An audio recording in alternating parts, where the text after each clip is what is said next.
1,24,000 کم و بیش انبیاء و رسول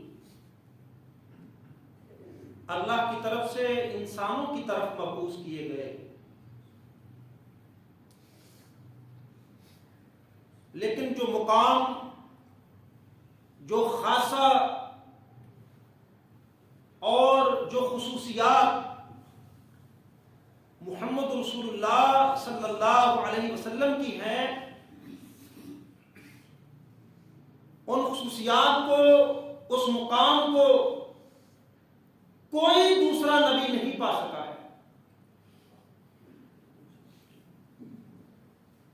اسرا و معراج معجزات میں سے ایک معجزہ ہے۔ پہلے انبیاء کو دیگر کچھ معجزے عطا کیے گئے، محمد رسول اللہ صلی اللہ علیہ وسلم کو بھی معجزے ملے۔ آپ کا انگلی سے چاند کو دو ٹکڑے کرنا، آپ کے ہاتھوں سے پانی کے چشموں کا بہنا، حضرت جابر کے گھر وہ کھانا جو چند لوگ کھا سکتے تھے اس کو سینکڑوں لوگ کھا گئے، گویا بے شمار معجزہ ایسے دیگر انبیاء کو بھی۔ لیکن اسرا و معراج والا معجزہ ایسا معجزہ کہ جو پہلے انبیاء میں سے کسی کے حصے میں نہیں آیا۔ اور میں اگر یہ بات کہوں تو بے جانا ہوگا کہ معراج والا معاملہ کسی فرشتے کے نصیب میں بھی نہیں ہوا، وہ نہ کسی نبی کے نہ کسی فرشتے کے، یہ ایسا خاصا جو نہ پہلے کسی کو ملا اور نہ قیامت تک مل سکتا ہے۔ یہ اسرا و معراج کیا تھا، کن حالات میں ہوا، اس پس منظر کو جاننا بڑا ضروری ہے، اور اس میں میرے اور آپ کے لیے بہت سارے اسباب ہیں سیکھنے کے لیے۔ واقعات کا بیان کر دینا یہ اللہ تعالیٰ کی سنت ہے۔ قرآن میں واقعات بیان ہوئے اور اکثر واقعات کے آخر میں اللہ نے فرمایا کہ ان فی ذالک لآیات لأولی الالباب، کہ ان واقعات کے اندر، ان نشانیوں کے اندر عقل مندوں کے لیے بڑے بڑے اسباب ہیں۔ جب نبی کریم صلی اللہ علیہ وسلم کے چچا اس دنیا سے جا چکے، بہت بڑی ڈھال تھے آپ کے لیے، جن کے بارے میں حدیث مبارکہ کے اندر آتا ہے کہ کل قیامت کے روز سب سے ہلکا عذاب ان کو دیا جائے گا۔ تھے تو وہ غیر مسلم، لیکن نبی کریم صلی اللہ علیہ وسلم کی نبوت اور رسالت کا دفاع کرتے رہے، آپ علیہ السلام کی ڈھارس بتاتے رہے، تو وہ دنیا سے جا چکے۔ اور سیدہ خدیجہ رضی اللہ تعالی عنہا، وہ جو وحی کے آغاز سے لے کر 10 نبوی تک آپ کا ساتھ دیتی رہی، جب آپ پریشان حال گھر میں لوٹتے تو خدیجہ ڈھارس بتاتی تھی رضی اللہ تعالی عنہ، اور کہا کرتی تھی کہ آپ پریشان نہ ہوں، اللہ آپ کو ضائع نہیں کرے گا، اللہ تعالیٰ آپ کے ذریعے اپنے کلمے کو، اپنے دین کو بلند کرے گا۔ تو جب یہ دونوں قریبی ہستیاں داغ مفارقت دے چکی اور جب آپ نے طائف کا رخ کیا تو طائف کے سرداروں نے بھی کوئی مثبت جواب نہیں دیا محمد رسول اللہ صلی اللہ علیہ وسلم کی دعوت کے مقابلے۔ ابیا لہب، مسعود اور حبیب، یہ 3 بڑے سردار تھے، تو اللہ کے نبی صلی اللہ علیہ وسلم کی دعوت، آپ نے سوچا کہ سرداروں کو ٹارگٹ کریں، کیوں؟ الناس علی دین ملوکہم، کہ لوگ اپنے بادشاہوں کے دین پہ ہوتے ہیں، تو سرداروں کو دعوت دی جائے۔ اگر سردار رائے راست پہ آ جائے تو پھر قوم بذات خود ہی رائے راست پہ آ جاتی، لیکن وہاں بھی آپ کی دعوت کو ریجیکٹ کیا گیا، اور جو واپسی وہ مقصود بیان کرنا نہیں ہے، بس منظر بتانا مقصد ہے۔ کتنے بوجھل دل کے ساتھ جب آپ طائف سے نکل رہے تھے، آپ پر پتھروں کی برسات تھی، اور شکستہ دل آپ جب واپس لوٹ رہے تھے اور ساتھ یہ دعا تھی کہ اللہم انی اشکو الیک ضعف قوتی وقلۃ حیلتی وہوانی علی الناس، اے اللہ میں اپنا شکوہ، میں اپنی تکلیفیں، یہ ساز و سامان کی کمی، افراد کی کمی، اے اللہ میں اس کا شکوہ تیرے سامنے رکھتا ہوں۔ اور ساتھ ان لوگوں کے لیے دعا کی کہ جب وہ جبریل آئے اور ساتھ پہاڑوں کا فرشتہ لائے کہ آپ حکم کریں ان ظالموں کو پیس کے رکھ دیں، تو آپ نے فرمایا تھا نہیں، میں عذاب دینے والا نبی نہیں ہوں۔ آپ نے دعا فرمائی تھی کہ اللہ تعالیٰ ان کی پشتوں سے نیک اور صالح اولادیں پیدا کرے گا، اور یہ محمد بن قاسم اسی طائف کی وادی کا یہ محمد رسول اللہ صلی اللہ علیہ وسلم کی دعا کا نتیجہ ہے۔ واپس لوٹتے ہیں، پریشانیاں مکے والوں نے تنگ کیا، آپ کا ہجرت حبشہ کا تجربہ، پھر واپس آئے، پھر وہی تنگی کے معاملات آئے، روز ہر نیا دن نئی تکلیف لے کے آتا تھا آپ کے لیے، اور آپ کو پریشانیاں بڑھ گئی تھیں۔ اور میرے بھائیوں، اس میں سب سے بڑا سبب میرے اور آپ کے لیے یہ ہے کہ حالات چاہے کیسے بھی کیوں نہ ہو، پریشان کن حالات ہو، رب کا در کبھی نہ چھوڑو، رب کا در نہ چھوڑو۔ یاد رکھنا اللہ تعالیٰ اپنے بندے کے صبر کو آزماتا ہے۔ میں کہتا ہوں قرآن پڑھ کے دیکھو، جتنے انبیاء کے معجزات اور غیر انبیاء کے معجزات کا تذکرہ ہے، ان کی کرامات کا تذکرہ ہے قرآن کے اندر۔ آپ اللہ کی قسم دل کی آنکھ سے پڑھیں قرآن کو، آپ کو پتا چلے گا کہ قرآن میں جتنے معجزات بیان ہوئے ہیں وہ ان لوگوں کے صبر کا نتیجہ تھا۔ حالات آپ دیکھیں، معیشت کے حالات بڑے دگرگوں ہیں، پریشانیاں، تاجر پریشان، بزنس مین پریشان، عام نوکری کرنے والا پریشان، مزدور پریشان۔ لیکن اس میں ایک ہمارا بہت بڑا قصور ہے کہ ہم نے اللہ کا در چھوڑ دیا ہے۔ ہم اپنے معاملات دیکھیں، لیکن وہ میرے نبی تھے، اللہ کے مبعوث کیے ہوئے، ہر حالات میں اللہ کا شکر۔ اے نبی، آپ کے غم دور ہو جائیں گے، ہم ایسی سیر کروانے والے ہیں، ہم آپ کو ایک معراج کروانے والے ہیں کہ جس سے آپ کے غم دور ہو جائیں گے۔ یہ میں نے آپ کے سامنے سورہ اسراء کی ابتدائی آیت کے ساتھ دوسری آیت بھی پڑھی۔ پہلی آیت کے اندر اسراء کا تذکرہ ہے۔ اسراء کا ہوتا ہے مطلب رات کو سیر کرنا۔ کیا مطلب ہوتا ہے؟ رات کو سیر کرنا۔ اور اپنی اس رات کی سیر کو، اور ساتھ یہاں صراحت موجود ہے، بِعَبْدِهِ لَيْلًا مِنَ الْمَسْجِدِ الْحَرَامِ، اسراء ہوتے ہی وہ ہے ایسی سیر تو رات کو کی۔ تو نبی کریم صلی اللہ علیہ وسلم نے یہ اپنی زبان سے خود بیان فرمائی۔ میں ذرا اپنی بات پوری کر لوں، پھر آپ علیہ السلام کی زبانی سنتے ہیں وہ معراج، کہ مسجد حرام سے مسجد اقصیٰ تک، اور پھر جو معراج ہے نا وہ سورۃ النجم کے اندر بیان ہوئی۔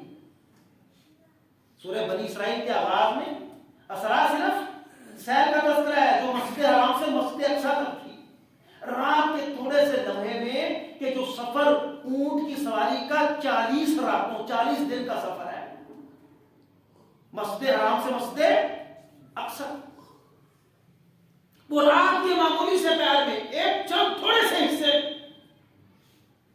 تو پھر وہاں سے آپ آسمان کی طرف جاتے ہیں، مسجد اقصیٰ سے سیر کا دوسرا مرحلہ شروع ہوتا ہے۔ اس کا تذکرہ کر کے اللہ نے دوسری آیت میں فرمایا وَآتَيْنَا مُوسَى الْكِتَابَ وَجَعَلْنَاهُ هُدًى لِبَنِي إِسْرَائِيلَ، بالکل ڈیفرنٹ ٹاپک، بالکل مختلف موضوع، کہ پہلے اسراء کا تذکرہ ہے اور اس کے بعد اللہ نے کیا تذکرہ کر دیا، وَآتَيْنَا مُوسَى الْكِتَابَ وَجَعَلْنَاهُ هُدًى لِبَنِي إِسْرَائِيلَ أَلَّا تَتَّخِذُوا مِن دُونِي وَكِيلًا۔ قرآن کا نا ربط آیات یہ بڑا گہرا ہے، عام قاری کو سمجھ نہیں آتی کہ پیچھے کچھ تذکرہ، آگے موسیٰ علیہ السلام ان کی قوم کا تذکرہ، کہ ہم نے دی تھی موسیٰ کو کتاب اور ہم نے ان کو ہدایت دی بنی اسرائیل کے لیے، اور کیا ہدایت دی کہ اللہ تتخذوا، یہ کہ نہ تم پکڑو، من دونی، میرے علاوہ، وکیلا، کوئی کارساز، میرے اوپر اعتماد میرے اوپر توکل کرو، میں کارساز ہوں، میں حاجت روا ہوں، میں مشکل کشا، میرے اوپر بھروسہ کرنا ہے۔ یہ اسرا اور معراج کے تذکرے کے ساتھ اس کا تذکرہ کیوں ہے؟ یہ سمجھتے جائیں۔ اللہ کہتے ہیں قرآن کے اندر کہ ہم نے دنیا کی زمام کار یہ بنی اسرائیل کے ہاتھ میں دی تھی، بنی اسرائیل کے ہاتھ میں۔ اور آگے آیات پڑھے جائیں نا، پڑھتے جائیں آیات سورہ بنی اسرائیل کی، تو وہاں ان کی نافرمانیوں کا تذکرہ ہے، سیاہ کاریوں کا تذکرہ ہے، کالے کرتوتوں کا تذکرہ ہے، اللہ اور اس کے نبی موسیٰ علیہ السلام کی نافرمانیوں کا تذکرہ ہے۔ تو یہ جو معراج کا سبق ہے نا، یہ اللہ تعالیٰ ایک تو نبی کے غموں کو دور کرنے کی، دیکھو نا بندہ روزمرہ زندگی کے اندر جب پریشان ہوتا ہے نا، کام کر کر کے تھکاوٹ محسوس کرتا ہے، تو ہم کیا کرتے ہیں؟ یار ٹور پہ کٹی ہے۔ اچھے نیک لوگ کیا کرتے ہیں؟ چلو یار عمرہ کر کے آتے ہیں۔ اور کچھ لوگ باقی بھی زمین اللہ کی پھرنے والی ہے، لیکن کوشش کیا کریں میرے بھائیوں، اب یہاں ضمن تذکرہ کرتا چلو، کوشش کیا کریں جہاں فحاشی قریانی زیادہ ہو ایسی جگہ پہ سیر کے لیے نہ جایا کریں۔ کیوں؟ آپ روز قرآن پڑھیں، مولوی صاحب کا درس سنیں، سب کچھ، جتنے شدید اثرات انسان پر معاشرے کے ہوتے ہیں کسی چیز کے نہیں ہوتے۔ تو اللہ کہاں سیر کروا رہا ہے؟ ایسی جگہ کہ جہاں کوئی نبی نہیں گیا، اور بڑی تکلیفوں کا آپ کو سامنا۔ اور دوسرا سبق اس کے اندر کہ بنی اسرائیل نے کی ہے نافرمانی، بنی اسرائیل نے کی نافرمانی، اور ایک طرف تکلیفیں مسائب تھے مکے کے۔ اللہ تعالیٰ نے یہ رسول اللہ صلی اللہ علیہ وسلم کا اسرا و معراج کر کے بتلایا کہ ایک آپ کے غم دور ہونے والے ہیں، ہم آپ کے ہاتھوں سے اپنے دین کی سربلندی کریں گے، آپ کے ہاتھوں سے اپنے دین کی سربلندی کریں گے، اور ایسی سربلندی ہوگی جو پہلے کسی بھی مذہب کو نہیں ملی، ایسی سربلندی۔ اور دنیا کی زمام کار ہم ان یہودیوں سے لے کے محمد صلی اللہ علیہ وسلم اور آپ کی امت کے ہاتھ میں دینے والے ہیں۔ اور آپ جانتے ہیں کہ معراج پر رسول اللہ کو جنت بھی دکھائی گئی اور جہنم بھی دکھائی گئی۔ کیوں دکھائی گئی؟ کیوں دکھائی گئی؟ حکمتیں جانیں کہ پہلے بنی اسرائیل نے نافرمانیاں کی تھی، ہم ان سے زمام کار چھین رہے ہیں، اور اسلام کے غلبہ اسلام کا ایک نیا چیپٹر شروع ہونے والا ہے۔ یہ پہلے دعوت و تبلیغ کے مراحل تھے، اب ان مراحل کے بعد اللہ کہتے ہیں ہم غلبے والا ماحول قائم کرنے والے ہیں، اسلام غالب آنے والا۔ تو جہنم کیوں دکھائی گئی؟ وہاں برے لوگوں کا تذکرہ بڑی تفصیل سے موجود ہے۔ کیوں کیا گیا؟ کہ ہم اسلام کو غالب تو کرنا چاہتے ہیں، لیکن اگر تم نے بھی بنی اسرائیل والے کرتوت کیے، تم نے بھی سیاہ کاریاں کی، تم نے نافرمانیاں کی، تو یاد رکھنا پھر کافر قومیں تم پہ غالب رہیں گی۔ یہ سبق ہے۔ آج دیکھ لیں حالات سے سارے ستائے ہوئے، لیکن رب کے سامنے کو جھکنے کے لیے تیار، وہی ہمارے کالے کرتوت، وہی سیاہ کاریاں، وہی بدکاریاں، وہی اللہ اور اس کے رسول کی نافرمانی، وہی مسجدیں خالی، وہی سود کے کاروبار جاری، وہی گالم گلوچ، ہمسائے کے ساتھ برا سلوک، یہ ساری برائیاں ہمارے اندر موجود ہیں۔ یہ سبب ہے میرے بھائیوں، اللہ تو تمہارے ذریعے یہ نبی کو معراج کر کے امت کو سبق دیا کہ میں تمہارے ذریعے دین کو بڑی بلندیاں دینے والا ہوں، لیکن جب میرے در کو چھوڑ جاؤ گے پھر یہ بلندی کا نصیب تمہارے حصے میں نہیں آئے۔ تو یہ بہت بڑا سبق آگے چل کے ہم تذکرہ کرتے ہیں۔ نبی کریم صلی اللہ علیہ وسلم فرماتے ہیں میں ام ہانی آپ کی عزیزہ تھی، ان کے گھر میں لیٹا ہوا سویا ہوا کہ چھت رات کے وقت کھولی گئی، جہاں میں سویا وہاں سے چھت رات کے وقت پھاڑی گئی، جبریل آئے اور مجھے لے کے چاہے زمزم کے پاس لے گئے، ان کے پاس ایک تشت لایا گیا جو ایمان اور حکمت سے بھرا ہوا تھا۔ میں نا غور کر کوئی ایک بھی واقعہ، یہ غیر معمولی واقعات ہیں سارے کے سارے.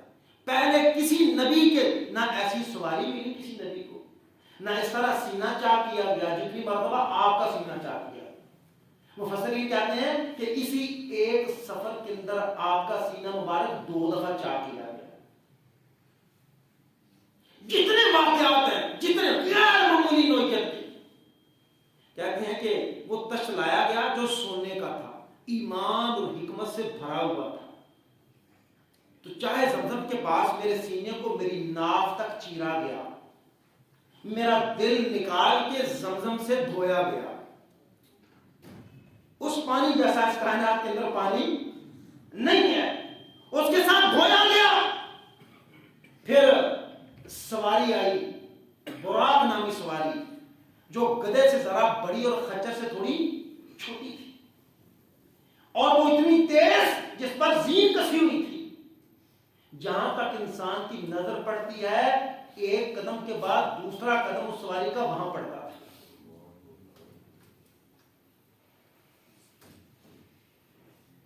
اور تم دنیا کی جتنی مرضی شٹل ٹرینیں بنا لو، جو سفر میرے نبی نے جس ٹرین پہ کیا، جس شٹل پہ کیا، وہ ساری کائنات والوں کو میسر آ سکتی نہیں.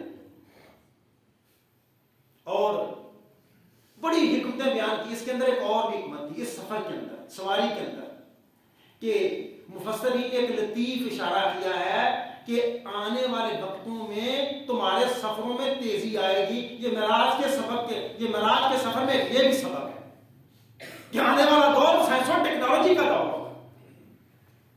رسول اللہ صلی اللہ علیہ وسلم کی آمد کے بعد جو دور آئے گا، چونکہ قیامت ہے.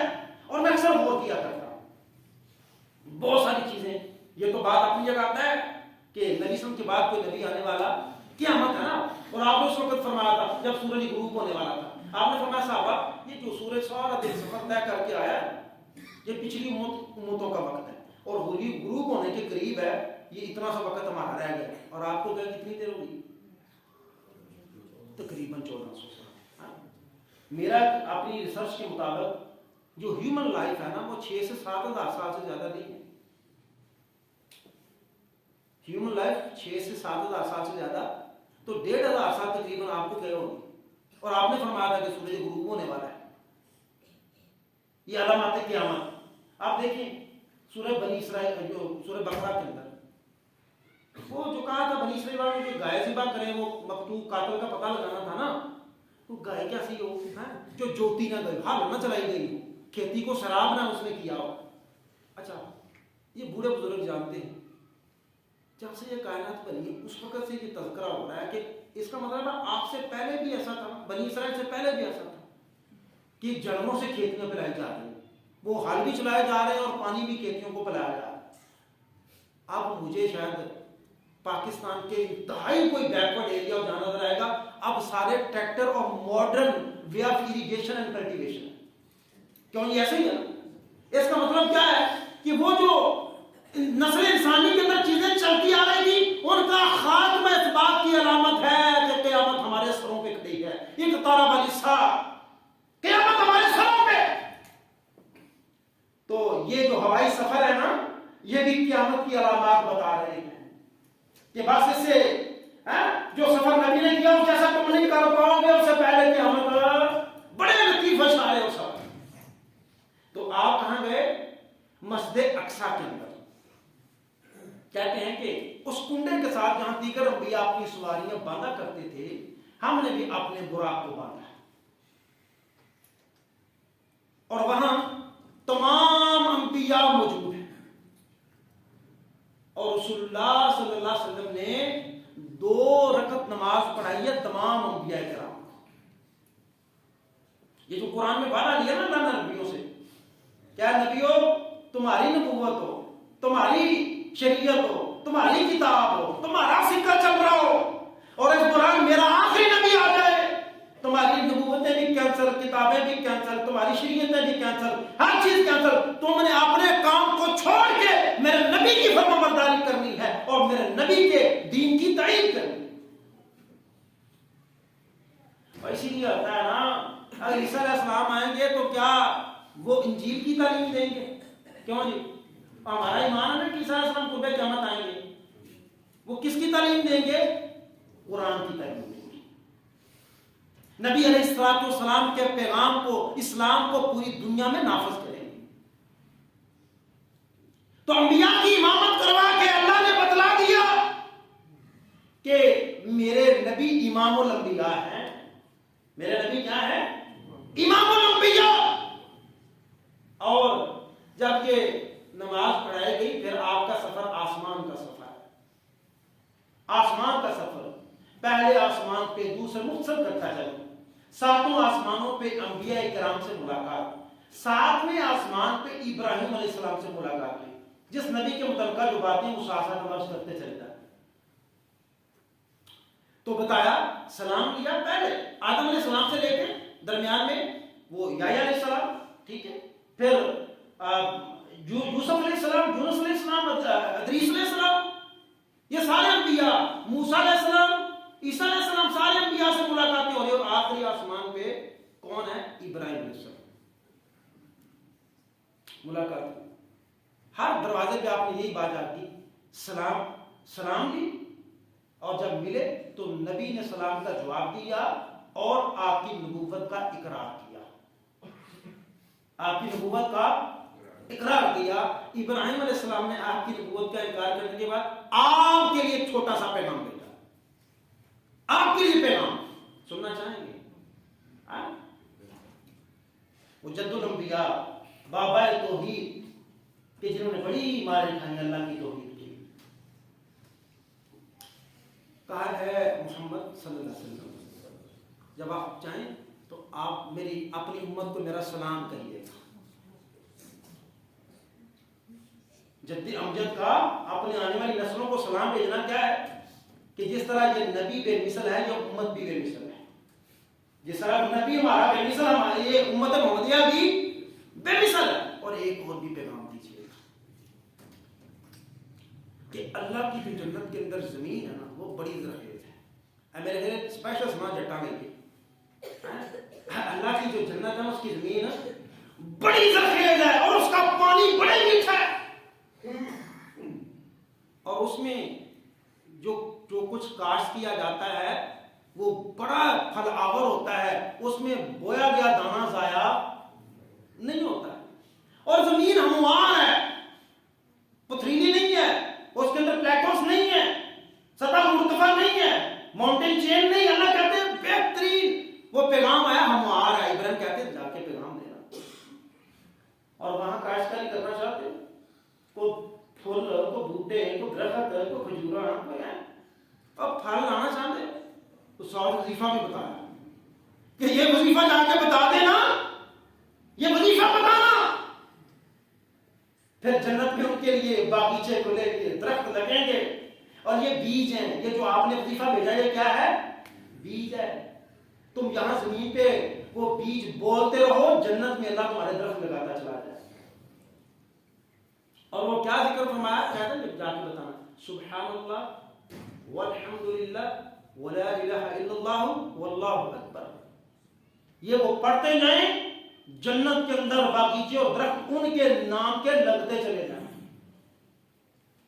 اور ایک اور کام کر لے چھوٹا سا دعا کے حوالے سے، یہی وظیفہ ہے. اور بہت سارے بھائی آج سویرے میں بڑی کوشش کر رہے ہیں جماعت میں نماز پڑھی، آنکھ نہیں کھول دی. وہ ایک میسج کے اندر نبی کا میسج ہے، اس کے اندر حکمتیں ہیں. نبی کے میسج میں آنکھ نہیں نہ کھول دی. نیت ٹھیک ہوئے نا کہ کھولنا چاہو پھر میں گل کرنا ہوں نہ تے غیر تو مناسب نہیں لگتی. جے پیو پتر تے ویاہ تے باجے گاجے روکنا چاہے تو روک سکتا ہے. تے لامے بیٹھ کے کانا خوشی بنا چول نے موڑنے کو نہیں کی کریے اور انہاں نوں پٹھ ورت گئی ہے اے کی کر سکتے ہیں. تے یہ اگر آپ کا دل ٹھیک ہے نا اور دلوں کا اٹھے، دل سے جو بات نکلتی ہے بولو نا، دل سے جو بات نکلتی ہے اثر رکھتی ہے. دل میں طے کر لو میں انشاءاللہ فجر کی نماز جماعت کے ساتھ پڑھنی ہے. لا الہ الا اللہ وحدہ لا شریک لہ لہ الملک ولہ الحمد وہو علی کل شیء قدیر. یہ وظیفہ اور اس کے ساتھ یہ سبحان اللہ جو ابراہیم علیہ السلام نے تمہارے لیے بھیجا. سبحان اللہ والحمدللہ ولا الہ الا اللہ واللہ اکبر. لا حول ولا قوة قوة إلا بالله العلی العظیم. یہ تھوڑا اضافہ کر، رات کو کبھی یہاں کھل جائے نا، یہ اتنا وظیفہ کر لے، دعا کرے، اللہ دعا قبول کرے گا. اور اگر رات سمجھے نا کہ بے ہوشی سونا، آنکھیں کھلنی کو نہیں، سونے سے پہلے یہ ایک دفعہ وظیفہ کر لو اور دل میں پکی نیت ہو، سچی بات ہے، سچی بات ہے، میں جو محسوس کرتا ہوں اللہ کے فرشتے آگے تمہیں جگائیں گے. کہو گے کہ آخر نہیں پہنچی، آج کیوں ہے؟